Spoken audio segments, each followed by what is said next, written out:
네, 안녕하십니까. 아름다운 네트워크 마케팅 문화만들기 운동본부 공동대표 김성균. 예, 정유재입니다. 네. 반갑습니다. 네, 또 일주일 만에 이렇게 얼굴 뵙게 되는데 어떻게 지내셨습니까, 우리 정유재 대표님?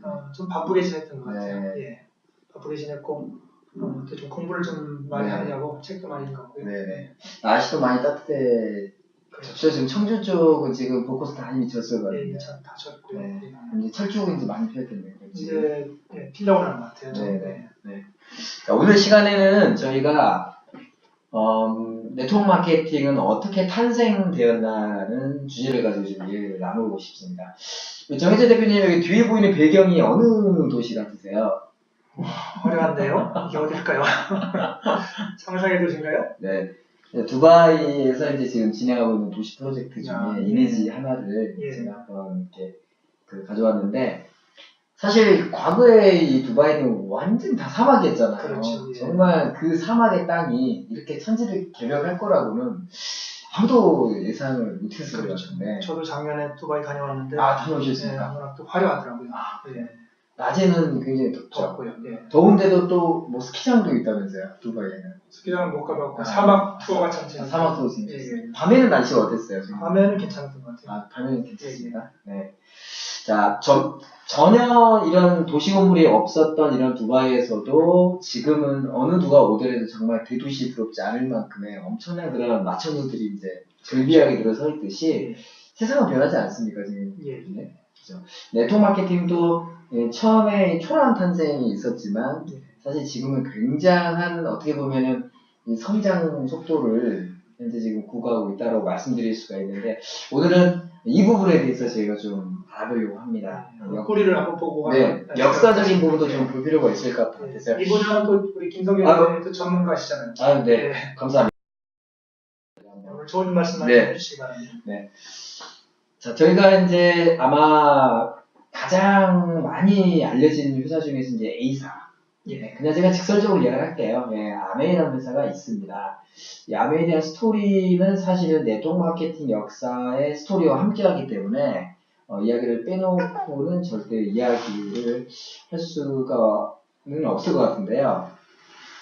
자, 처음에는 여기 왼쪽에 하단에 보이시는 이분이 이제 칼렌버그라는 분이신데, 이분은, 과거 1917년에서 1927년 사이에 약 10년 정도 중국에 계시면서 이 식물 성분의 어떤 영양학적인 가능성을 연구를 하셨던 것 같아요. 예, 과학자신가 보죠? 네, 맞습니다.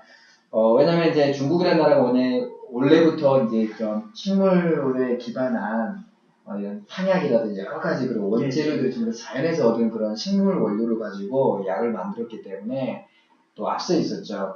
그래서 공부를 하시면서 식물을 가지고도 충분히 질병을 치료할 수가 있는 거구나. 그렇다면 우리가 몸에 질병이 생기는 원인은 어떤 필요한 영양소의 결핍으로 인해서 생길 수 있겠다라는 확신을 갖고 미국에 돌아오셔가지고 캘리포니아 바이타민 컴퍼니라는 회사를 설립했습니다. 사실 당시에 이 건강식품 회사를 운영한다라는 거는 지금 제가 달나라에서 운영할 택시 회사를 지금 현재 준비하고 있는 거랑 똑같다고 보시면 될 것 같아요. 비례적으로.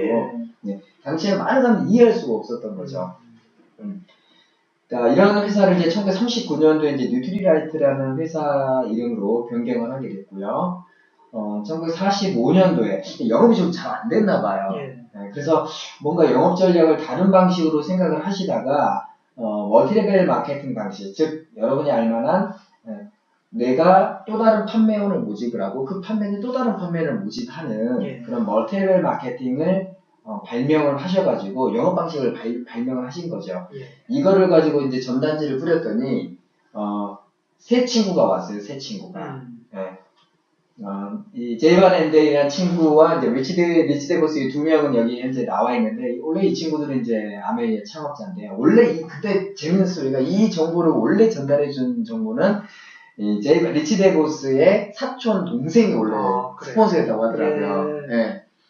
재밌는 제가 그 스토리를 찾았더니 근데 처음에 이제 사업이 좀 그래도 나름대로 잘 됐는데 이 두 친구는 사업이 잘 됐는데 소개한 스폰서는 사업적으로 안 됐나 봐요. 그래서 중간 하다 그만뒀고 스폰서 다른 분들이 그럼에도 불구하고 스폰서가 그만뒀음에도 불구하고 포기하지 않고 이 두 친구는 어쨌든 이제 이 뉴트리라이트에 합류해서 정말 열심히 했는데 사실 이 영업이 잘 안 되면은 사실 법적인 문제는 여기 전혀 없을 수가 있는데 장사가 너무 잘 된 거예요.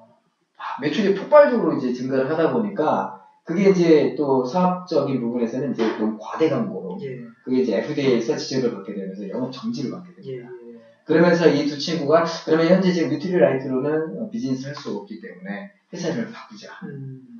이러한 멀티레벨 마케팅 방식으로 더불어 사는 자본주의라는 그런 철학을 갖고 이 아메리칸 웨이라는 이름을 줄여서 만든 아메이라는 회사를 1959년도에 만들게 됩니다. 아메이가 그 스타ting. 네, 맞습니다. 네. 그러면 이 다단계 마케팅의 그 원조라고 하는 이 칼렌보그의 뉴트리라이트라고 이야기하면 될까요? 제품은 그렇죠. 그런 아이디어를 만들었던 분이 이제 칼렌보그라는 분이고 이 칼렌보그의 그 영향을 받은 분이 바로 이제 제이바렌드가 리치되고 있었죠.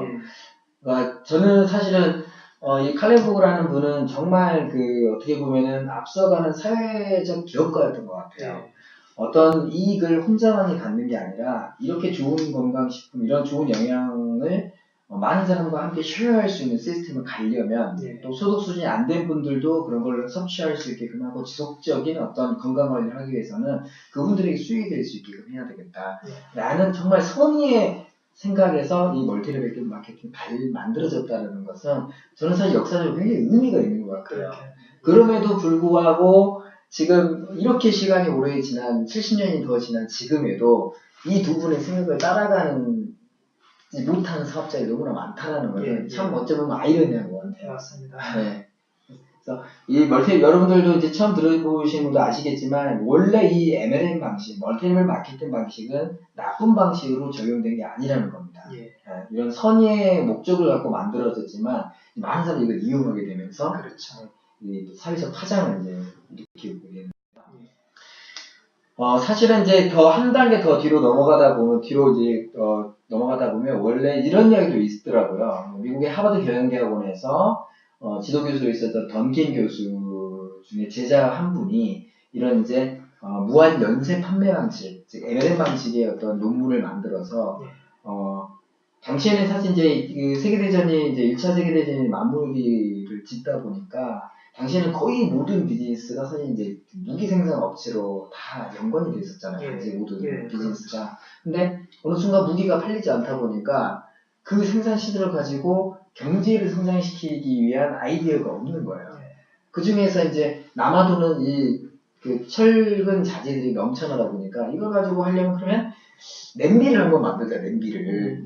탱크 만드는 대신에 그 철과 냄비를 만들면 되는 거고, 대신 그 냄비를 만들어서 이거를 수요를 창출하고 공급을 늘리려면 결론은 이거를 네트워크 마케팅 방식으로 간다면 하나의 새로운 그 시장을 만드는 마켓을 만들어가는 개념에서 그런 방식이 나왔다라는 이야기를 들은 적은 있는데 제가 이제 사실 뭐 구글도 서칭을 해보고 다 찾아봤는데도 사실 정확한 논문, 근거 논문 이런 걸 찾지 못했습니다. 그렇죠. 근데 이것도 보니까 이제 미국에서도 이런 설이 이제 내려오더라고요.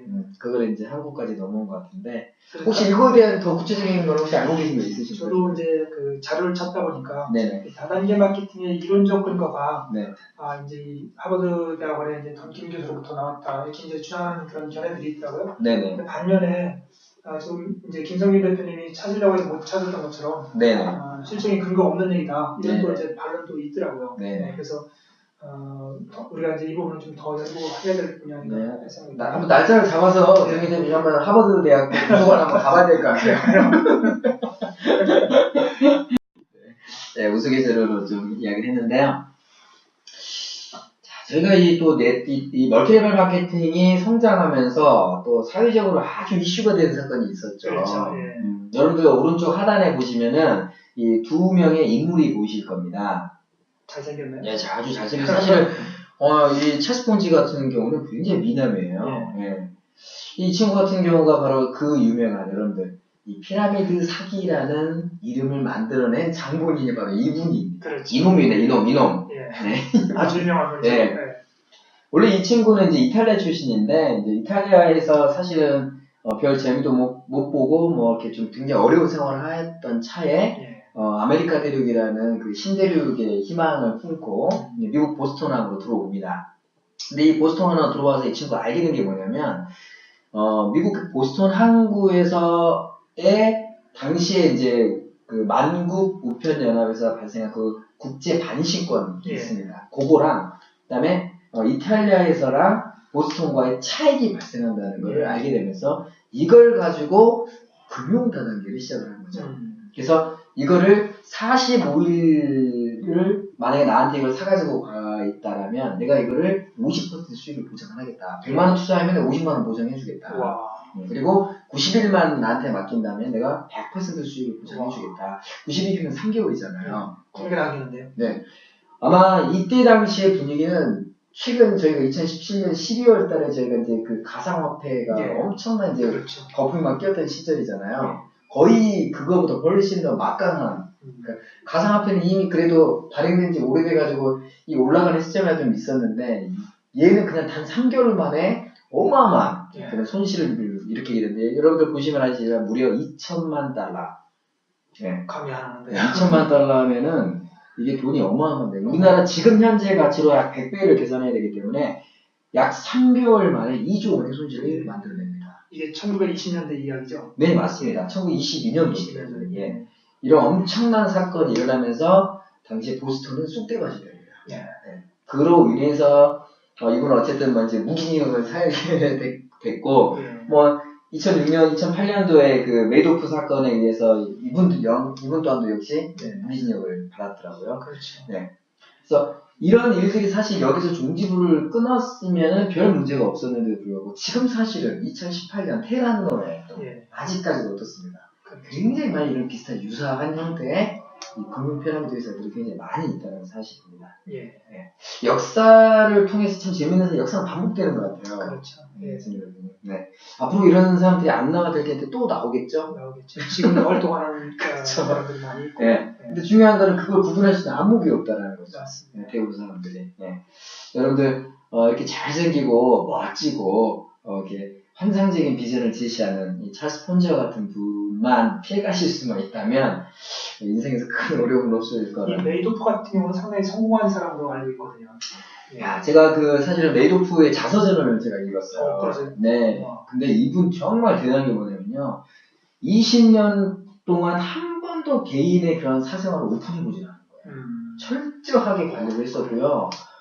그러니까 오히려 이 사람에게 돈을 맡기려고 안달이 났었다는 거고. 더 재밌는 사실은 미국의 하버드 대학, 스탠포드 총장들까지도 이 사람한테 돈을 못 줘가지고 안달날 정도로. 어쨌든 이 본인의 그 숨겨진 그런 존재감을 얼마나 크게 만들었는지 대단한 인물이라고요, 정말. 그러니까 하버드의 그 똑똑한 수학과 출신들, 그 엘리트 친구들이 넘쳐나는 곳이 바로 하버드 수학과 그런 대학교 교수님들도 그렇죠. 이분에게 소원 넘어갈 정도면 얼마나 잘 관리를 잘했다는 거고. 지금도 사실은 많은 똑똑한 분들이 불법 피라미드에 돈 날리는 사람이 많이 있잖아요.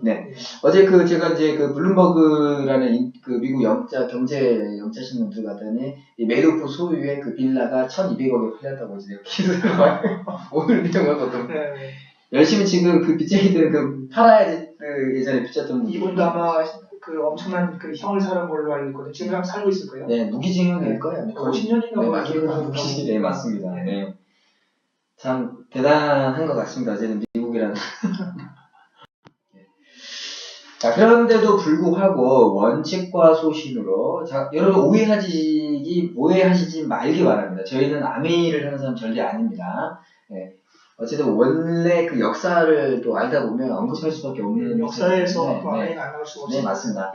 리치 데보스와 제이 반 앤델 이 두 사람에 의해서 결국 이 아메이는 엄청난 성공을 하게 됐고요. 아마 주식시장에 상장이 안 돼 있기 때문에 아마 자산 가치는 어마어마할 겁니다. 그렇죠. 네네. 지금도 뭐 전 세계적으로 매출이 1위잖아요. 네네. 한국에서도 물론 1위고요. 네네. 지금 현재 이제 제이 반 앤델을 이어서 스티브 벤 앤델이 아들이 현재 지금 GCEO를 현재 역임을 하고 있고요. 또 보니까 이 스티브 벤 앤델 아들은 현재 미국 상공회의소 의장으로 있더라고요. 그러니까 제가 예전에 이제 이명박 대통령이나 또 박근혜 대통령 임기 시기에 이 미국의 상공회의소 의장이 오게 되면 가장 옆에 앉은 사람이 스티브 비넨데예요. 대통령 바로 옆에 앉더라고요. 사실은 서울순대로 자리에 앉지 않았습니까? 예, 그렇죠. 미국 사회에서 이 아메리카 차잔의 브랜드 네임이 엄청나구나. 그러게요. 또 재미있는 사실은 스티브 베넨델의 와이프가 현재 지금 미국의 교육부 장관으로 있어요. 그래요? 네. 제가 좀 그런 뒷조사를 좀 많이 합니다. 성공한 집안이네요. 그러니까 혹시 제 뒷조사도 하시나요? 그러지 못했고요. 트럼프에게 상당한 돈을 그 선거 자금으로 투자를 하고 교육부 장관 자리를 얻은 것 같은데 어쨌든 트럼프 정권에서 교육부 장관으로 와이프는 교육부 장관, 남편은 상공회의소 의장. 막강한 파워를 갖고 있는 그런 집안이 된 것 같습니다. 네. 이렇게 해서 저희가 짧게끔 오늘 주제를 마무리하도록 하겠습니다. 다음 시간에 여러분들과 또 다른 주제로 찾아뵙겠습니다. 다음에 뵙겠습니다. 예, 안녕히 계세요. 네, 고맙습니다. 오늘은